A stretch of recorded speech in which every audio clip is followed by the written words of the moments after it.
এক গ্রামে বাস করত এক দরিদ্র কৃষক।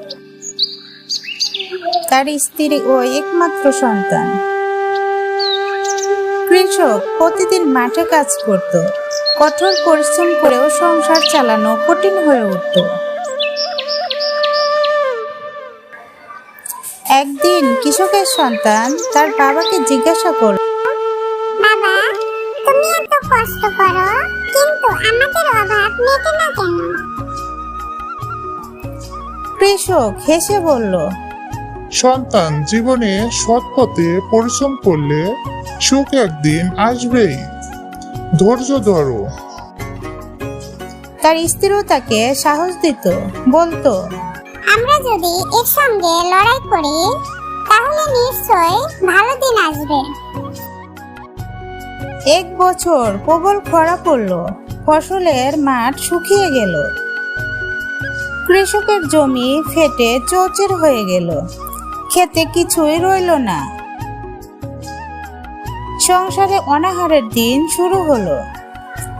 ছোট্ট ছেলে ক্ষুধায় কাঁদত। স্ত্রী তার একমাত্র গহনা বিক্রি করে কিছু চাল কিনল, কিন্তু তাতেও বেশি দিন চলতো না। একদিন এক বৃদ্ধ লোক কৃষকের বাড়িতে এসে সে বলল, আমি প্রতীক, একটু খাবার চাই। কৃষকের স্ত্রী কষ্টের মধ্যেও শেষ সম্বলটুকু তাকে দিয়ে দিল। বৃদ্ধ তাকে আশীর্বাদ করে চলে গেল। পরদিন কৃষক দেখল তার শুকনো জমিতে সোনালী ধানের চারা গজিয়ে উঠেছে। কয়েকদিনের মধ্যে পুরো মাঠ ফসলে ভরে গেল।